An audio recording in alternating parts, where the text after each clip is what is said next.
Alhamdulillahirrahmanirrahim. Puji syukur kehadiran Allah Subhanahu wa Ta'ala yang telah melimpahkan karunia-Nya sehingga kita dapat berkumpul pada acara hari ini tanpa halangan suatu apapun. Salawat dan salam marilah kita haturkan kepada junjungan kita Nabi besar Muhammad yang kita tunggu-tunggu syafaatnya hingga yaumil akhir. Kami ucapkan terima kasih kepada para siswa-siswa SMK Bina Komuni Luhur yang telah meluangkan waktunya untuk mengikuti acara penyuluhan dengan judul Penanggulangan Komentar Negatif pada Platform TikTok. Sebelumnya izinkan kami untuk memperkenalkan diri. Halo semuanya. Aku Anastasia Fauzia. Kita berdiri di sini sebagai pembawa acara akan membacakan susunan acara pada kegiatan hari ini, yaitu ada pembukaan, sambutan,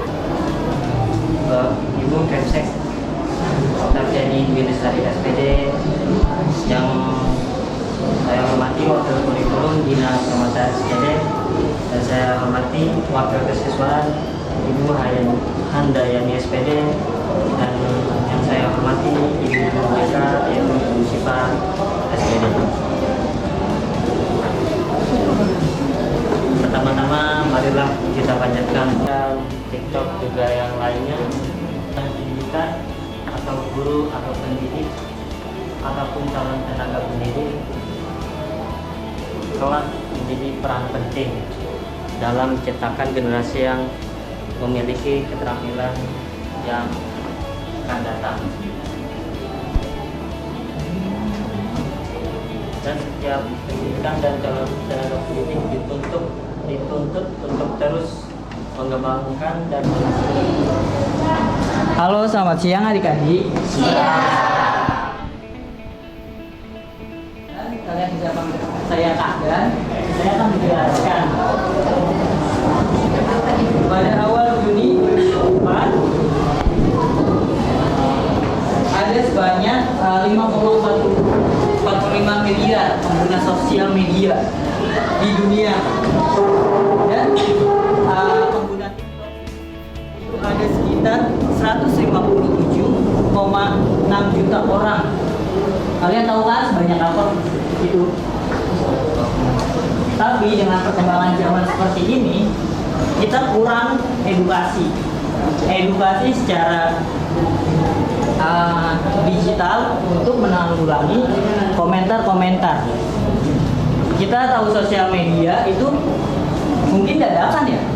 Tahun 2020 karena COVID kita terpaksa ya belajar online. Begitu juga dengan orang-orang tua, jadi sosial media secara tiba-tiba ya.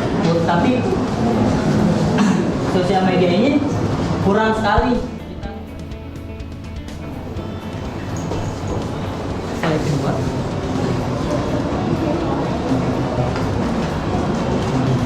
Oleh karena itu, karena banyak dampak negatif, kita sebagai orang yang berpendidikan ingin mengedukasi adik-adik yang sekolah. Tujuan kita yang pertama menciptakan lingkungan yang aman, positif bagi para pengguna. Contohnya kayak misalkan ada suatu konten yang positif, membawa dampak positif buat kita kalau komentarnya positif juga kan. Misalkan kayak ada konten yang Ustadz ceramah yang baik, terus ada yang komen rasis, kalian kesel gak sih?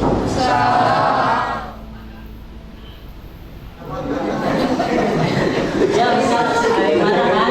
Akhirnya kita serang sama-sama.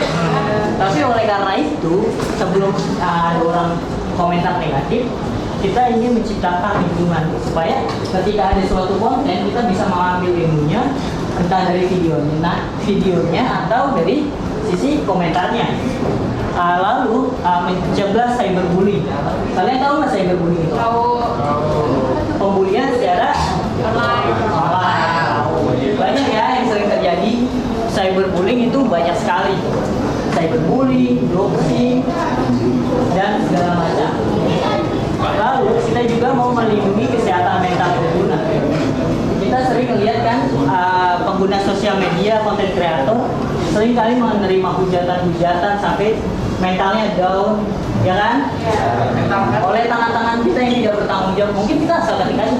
gini, kita nggak tahu kan dia ngambil hati atau enggak. Ternyata itu berdampak negatif. Lalu dia melakukan tindakan-tindakan yang merugikan dirinya. Ya, kita merasa bersalah nggak? Enggak, karena kita nggak tahu. Oleh karena itu, untuk melindungi kesehatan itu bagi konten kreator dan bagi kita juga, karena komentar negatif ya kita komentar negatif orang nyerang kita otomatis ada notif kan kita baca dulu, otomatis negatif akhirnya jadi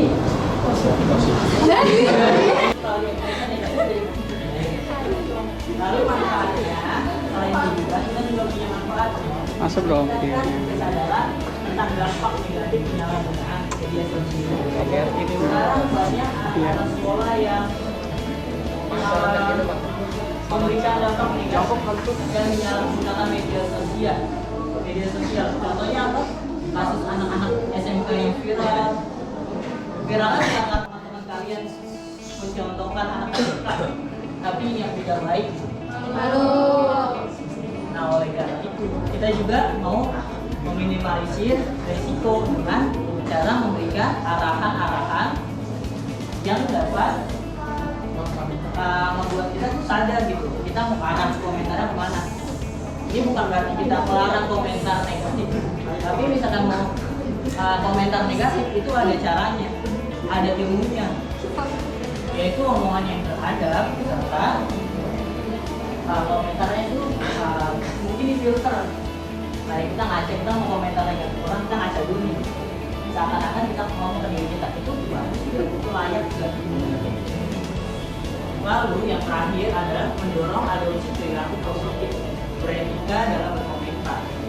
Kita malu nggak sih kita disebut bangsa yang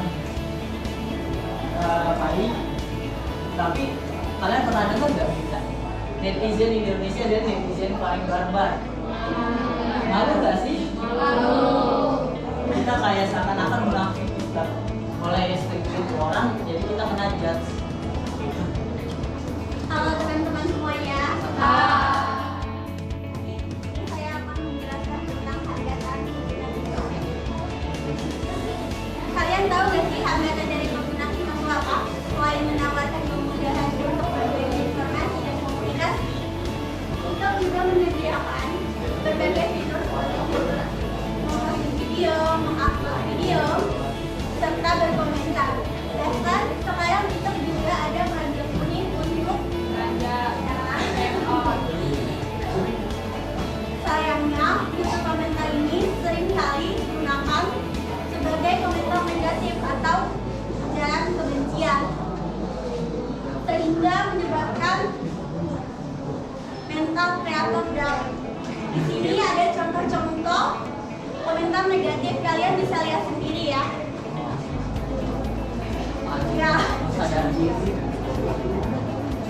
Kalian tahu gak dampak komentar negatif ini bisa membuat mental kalian tuh down, yang negatif terhadap konten kreator. Ayo di sini ada yang tahu atau tidak? Ini ada foto internal dan eksternal. Yang dimana foto internal itu meliputi latar pendidikan, latar tempat tinggal, dan lingkungan sosial. Dan terakhir itu meliputi di kalangan umur. Dan faktor eksternal itu berikut dari ketidakpuasan terhadap konten yang memancing amarah publik, serta menggiring opini. Yang terakhir, perbedaan sudut pandang terhadap konten. Jadi di sini berbijaklah, berkomentar sebelum menghujat. Terima kasih.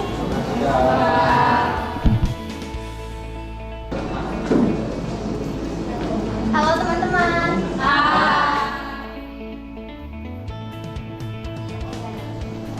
Ya, saya akan menjelaskan terkait strategi apa yang paling efektif untuk menangani komentar negatif pada platform TikTok. Jadi untuk strateginya itu kita terbagi menjadi dua, ada strategi berkelanjutan untuk jangka panjang dan juga ada strategi berkelanjutan untuk jangka pendek. Ini untuk contohnya yang untuk strategi berkelanjutan jangka panjang ya. Terpampang ada penjelasannya, yaitu untuk menciptakan generasi yang paham akan pentingnya mengelola media sosial dengan bijak, sehingga meminimalisir tindakan-tindakan yang tidak diinginkan ya. Jadi hari ini tuh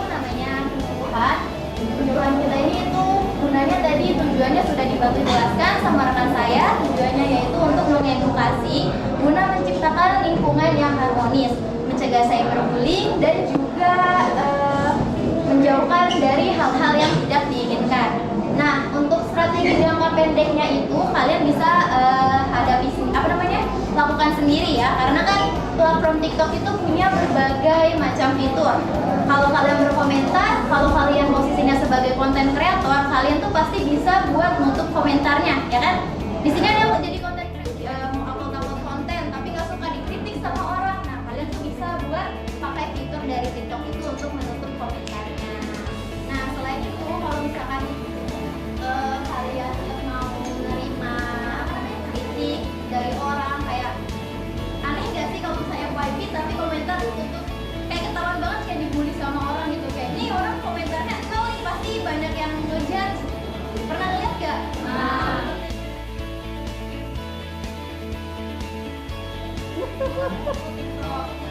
Ada kok. Bisa nge-report komentarnya atau setting ranking supaya komentar-komentar negatif yang kalian gak suka atau yang gak suka ada di konten kalian itu bisa kalian setting biar komentar itu tuh gak ke posting di postingan atau kalian di postingan video kalian. Nah, terus itu untuk yang jangka pendeknya ya, jadi bisa dengan cara dibatasin atau ditutup komentarnya. Terus kalau misalkan ada sebagian orang yang ke-trigger, pernah nggak kalian nih yang nge-post terus ada yang ngedikin apa sih maghrib terus kalian kesel gak sih? Artinya dengan bercanda atau dengan yang dibaca atau yang serius juga. Maka dari itu ini penting juga ya untuk pemaparannya, kalian bisa bisa berjaga-jaga, bisa mengakhirkan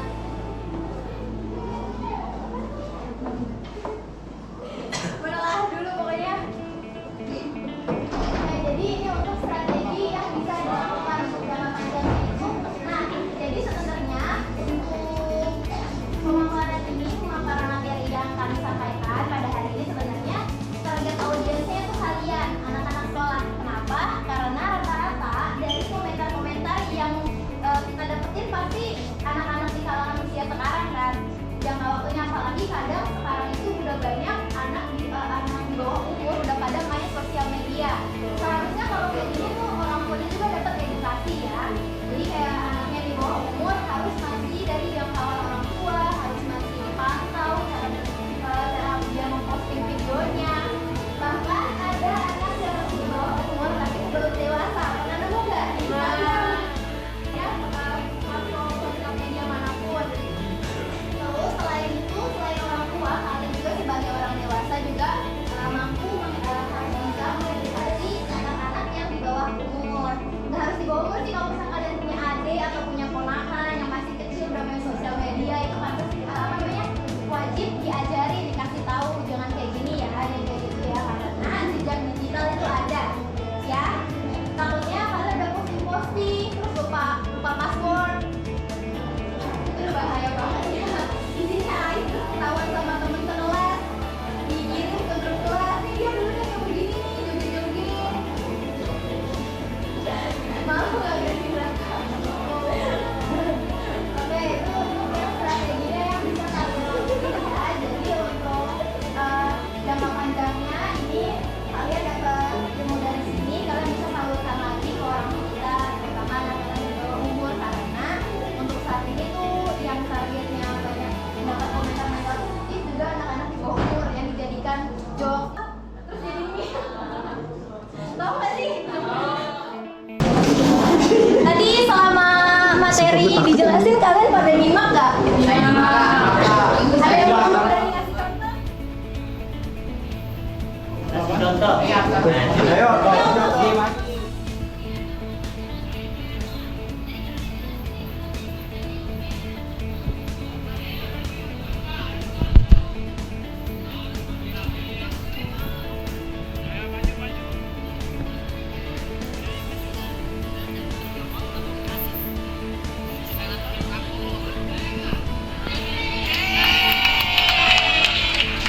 Ricis.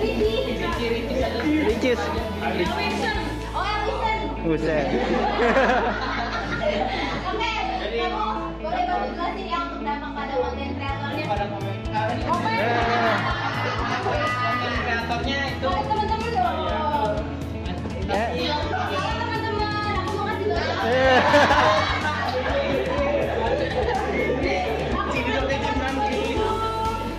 ini maksudnya kan nomor satu jelasin dampaknya. Kalau gagal ya udah coklatnya habis. Dampaknya bisa buat orang nggak percaya diri. Gitu. Terus kena mentalnya bunuh diri.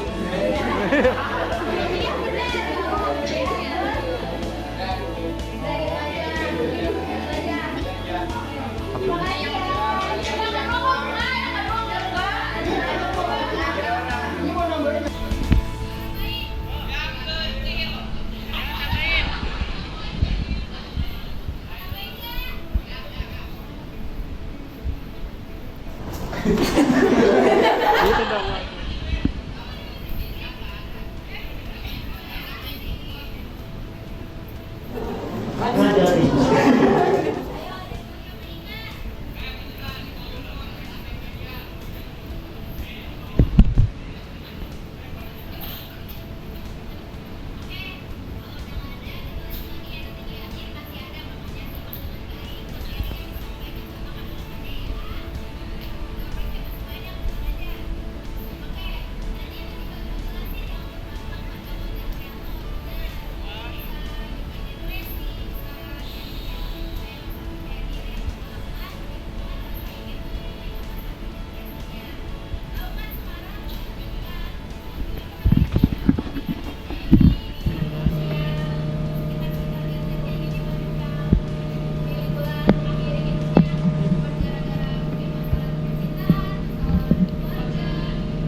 Cari apa namanya? Cari validasi. Semangat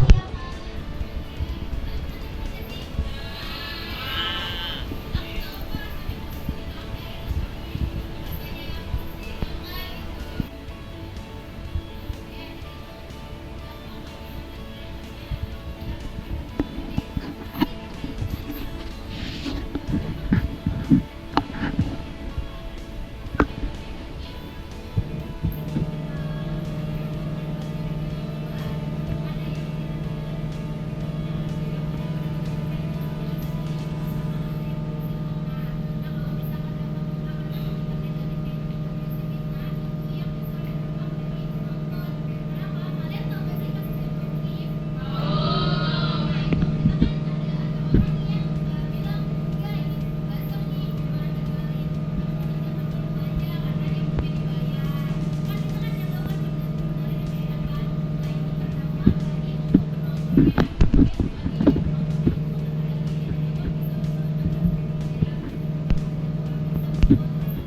Sekian dari saya ya.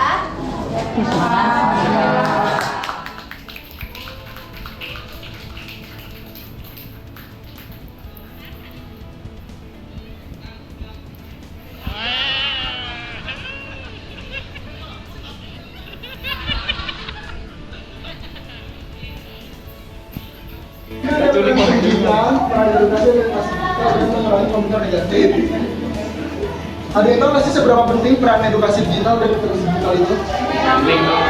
Ya betul, memang sangat penting. Kedua aspek ini sangat penting dalam upaya mengurangi komentar negatif. Kedua aspek ini saling berkaitan dan melengkapi untuk menciptakan lingkungan dan positif yang aman. Edukasi apa sih edukasi digital itu? edukasi digital itu sebagai fondasi untuk membentuk pemahaman. Sedangkan literasi digital itu praktek atau penerapan langsung dari apa yang sudah kita pahami melalui edukasi digital. Pemahaman apa sih yang dimaksud dari edukasi digital? Salah satunya meningkatkan kesadaran untuk pemahaman untuk meningkatkan kesadaran mengenai dampak-dampaknya dan membantu pengguna ataupun konten kreator untuk berhati-hati dalam berkomentar dan memposting. Bisa untuk memperkuat keterampilan berpikir secara kritis. Maka dari itu, kita perlu untuk menerapkan literasi digital untuk memperkuat keterampilan berpikir secara kritis dalam menganalisis konten secara objektif agar terhindar dari informasi yang tidak akurat atau mengundang ujaran kebencian yang menimbulkan tindakan cyberbullying.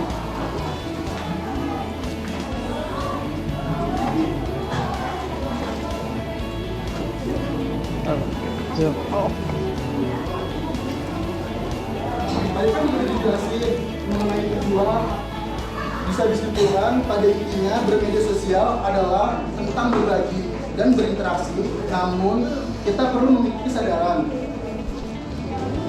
kesadaran kecakapan emosional yang baik untuk menghadapi berbagai macam reaksi, termasuk komentar-komentar negatif. Mau minum pakai apa? Kalau nggak pakai. Kita bisa menjadikan media sosial sebagai platform yang positif dan bermanfaat. Sekian dari saya. Apa ada yang ingin menambahkan atau ada yang bertanya? Dari awal sampai akhir.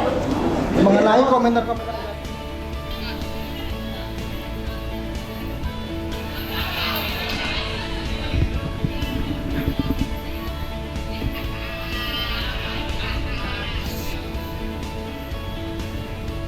Ini jangan berkomentar, jangan melakukan cyberbullying.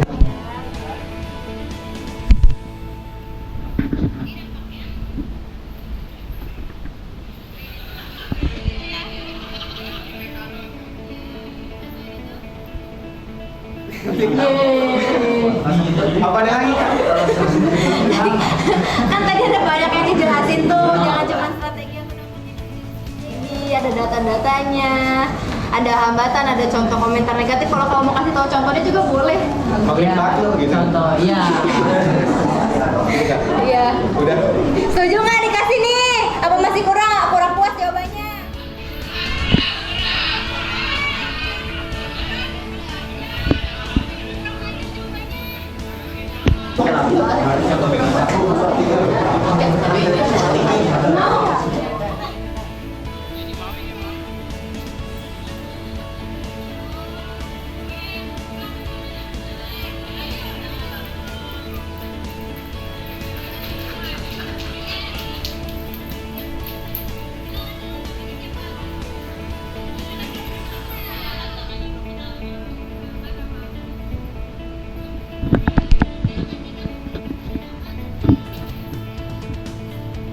Kan tadi katanya kita boleh berkomentar negatif, tapi ada tata kramanya kan. Aku minta contohnya yang gimana sih kita berkomentar negatif, tapi sesuai gitu sama prosedurnya yang nggak terlalu nyakitin perasaan konten kreator tersebut. Mungkin maksudnya itu komentar negatif tapi secara halus. Iya. Silakan. Oke, baik.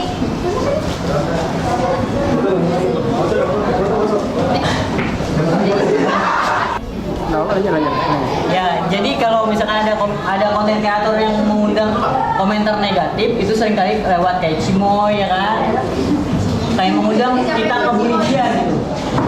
Komentar negatif. Punya teman, dia umur udah 17 tahun, seharusnya dia kan punya KTP kan, tapi kita sindir dia dengan lu nggak punya KTP. Komentar negatif sarkas seperti itu, kalaupun misalkan kita orang yang berhijab tapi pakaiannya begitu ketat ya kan, dan kita ingin mengingatkan, kita mungkin bisa bilang mungkin kita komentar negatif lebih parah ya, kayak kalau dimurah lebih mahal lebih, iya sih? Iya. Dan dengan cara ini tidak seperti pakaian bersehari-hari. malah pakaian seperti ini malah merusak citra agama. Selain memberi kritik, kita juga mengasih tahu bahwa mungkin kita konteksnya kritik pakaian, kita menjelaskan dalam pakaian secara singkat. Mungkin ketika dia membaca dia jadi bisa mikir, oh iya nih kita bisa merubah. Dan perubahannya itu ketika konten kreator menerima kritik kita dan kita dia berubah, kita mendapat pahala kebaikan dari Allah Subhanahu wa Ta'ala.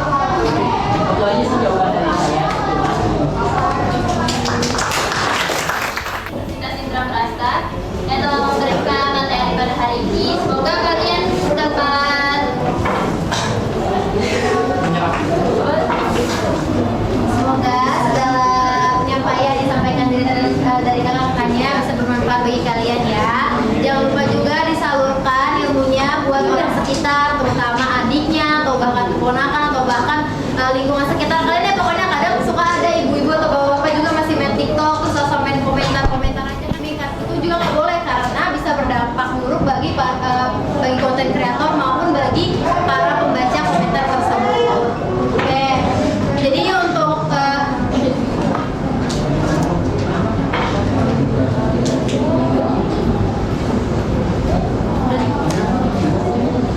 sebelumnya kita ada kenangan-kenangan lagi nih dari kita. Semoga hari ini diterima. Terima dengan baik. Jangan jadi harganya ya. Tapi iya benar. Semoga berkesan ya teman-teman adik-adik. A few moments later.